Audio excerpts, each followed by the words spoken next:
Hey everyone, welcome back to another episode of our mini solo conversations with me, Dave Glaser, your host of the BBR podcast, checking in with you from Denver, Colorado. Wanted to follow up on the message last week that we began talking about, the message of why the BBR podcast got started in the first place, what I've learned in the last 6 to 8 months of actually recording episodes, interviewing expert guests and real life daters here in Denver and across the country. Today's focus, I really wanted to talk about self-awareness and the discovery process that I've been through in the last 2 to 3 years. So on the podcast, you've heard me reference a book called The Big Leap, which I was able to determine what my limiting beliefs were. And over the next couple years and 3 years, I was able to realize that I was holding on to those thoughts as like a parachute or as like a crutch or as like an explanation for why I was being held back in relationships, professionally, personally, romantically. One, I felt like I was a burden. Two, I felt like I would never measure up. I wasn't good enough. And then three, finally, I had to work through the feelings I held on to about outshining my family members. I come from a family of very, very successful people. Both my parents, careers were amazing. My middle sister, master's degree. My oldest sister, heading back to school for her master's degree. And then me, as a late bloomer, the baby of the family, I got my degree late. I graduated college around 30 or 31 years old, and I still didn't know what I wanted to do with my life. And then I found my first personal training client, and things changed from there. And I felt about 3 years into my business, 2.5 years into my business, that I was a little bit stuck. And that's when I found The Big Leap by Gay Hendricks, and everything changed in my world. So instead of holding on to these limitations as like an explanation or a crutch or a parachute to hold me back, I switched my philosophy to foundational beliefs for this year. 2019 is all about foundation for me, foundation for my business, foundation for my relationships. And that's why I asked or mentioned a few months ago that I was looking for 5 guys to support me, listen, and then also allow me to pour into them when they needed support as well. So I joined a men's group here locally in Denver. It's called The Evolving Man. It's an amazing opportunity for me to express what I'm going through and also to listen to other men in our community, knowing that I'm not alone.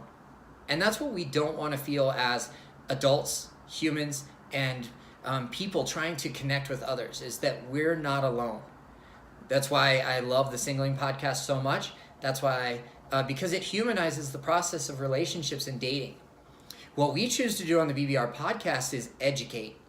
Educate you on what's next, what's the next step in how to become self-aware and to become that or begin that discovery journey. And for me, it started with the book, The Big Leap, and then it moved into the Enneagram. The Enneagram was an assessment that I took about exactly 2 years ago this month. February of 2017, I attended a workshop here locally in Denver, and my mind was just completely expanded. First of all, I was able to identify my personality type as the challenger, which you guys have heard me mention before, maybe referenced it as the Mack truck full of marshmallows. And I took that on as like a personification of why everything was so challenging in my life at that time. Like I was up against another wall. I felt like I had this great community of people and I was on that journey alone. And oftentimes as entrepreneurs, that's what it feels like, is it feels like we're on this self-employed journey by ourselves. And I was also in a relationship at that time, and I sat through this workshop by myself. Unfortunately, my partner wasn't able to come with me at that time, but we had a great time. We saw panelists from each of the 9 Enneagram types get up and talk about what their experiences are, what their tendencies are, and talk about fears and lifelong goals and things like that as a pretty much a consistent way to dive deep into your personality. And from that point on, I really found an even greater explanation of who I was as a person. Jiu-jitsu, weightlifting, personal growth, and the Enneagram all worked in together, wrapped in together, helped me identify where I had blind spots. And it helped me identify the fact that I was held back because I couldn't let go, whether that was the little things or the major things in my life. I couldn't let go. I was holding on to these things as that parachute, as that basically like treading water or stuck in quicksand, as our last podcast guest was describing that her clients feel. I feel the same way often. And it wasn't until the Enneagram came along that I identified why that was. Yes, I was stuck in a relationship that had a lot of conflicts, but I was stuck there because I chose to stay there. And as soon as I started to basically flourish and open up and understand who I was as a man and as a person through my personality type, the challenger, I was able to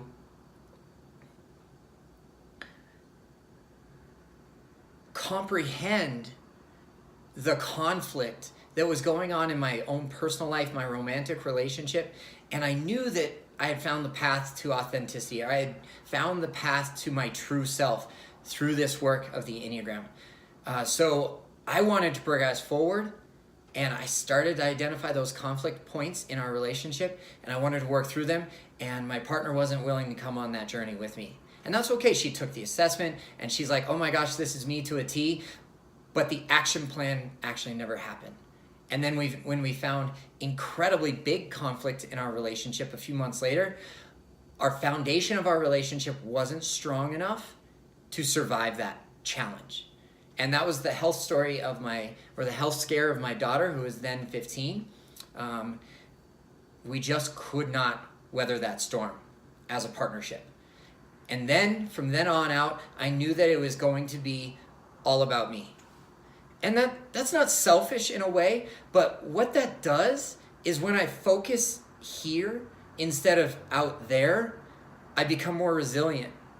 I become stronger emotionally, mentally, physically, and spiritually. I become more able to identify who that self is that I was seeking for so long. So I picked up a few other books. No More Mr. Nice Guy, The Subtle Art of Not Giving a Fuck. You know, these books that have elusive titles that aren't necessarily as descriptive as what the content holds inside of it. No More Mr. Nice Guy told me that I was seeking other people's approval, and as a business owner and as a man and as a father, that's the last thing that I want to do. So I kind of toughened up my attitude around what I give and what I get and what a true partnership looks for me, because if I'm seeking your approval, then it's taking away from my self-identity. And thankfully, the Enneagram and the Challenger personality type taught me that. I come across very, very intense. I'm intense in jiu-jitsu. Sometimes my partners say even too intense. That meant I was in the wrong room. So I found a new culture where I'm not the most intense person in the room. I'm consistently getting tapped by my teammates and my opponents, and that's good for me and my personal growth because it's humbling. I found that I lust for intensity and I actually crave it. So I found weightlifting, jiu-jitsu, and then I become intensely passionate about something like the Enneagram. And that's what I want to introduce to you guys today, is becoming self-aware and discovering who it is as you are. We're not putting you in a box. We're simply just showing you a light.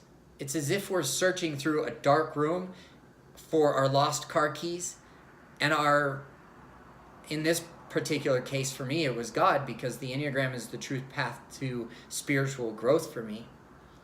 It's as if God flipped on the light switch in the room, and he said, it's easier to find your car keys, Dave, if the lights are on.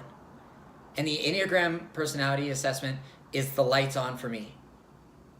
Becoming or understanding that I was the challenger, and that my lifelong goal or my lifelong challenge is to let go of those little and the big things, and to understand that vulnerability is not weakness, but actually one of my greatest strengths, is the big takeaway that I've learned about myself in the last 2 years. And because of that, I'm now hosting a podcast that's in 20 countries and almost 2,400 downloads. I'm completely blown away that I'm able to speak to you guys vulnerably, and I know that you will actually receive that coming from me as a healthy expression of my masculinity. So again, this is Dave Glaser in Denver, Colorado. Thank you so much for tuning in.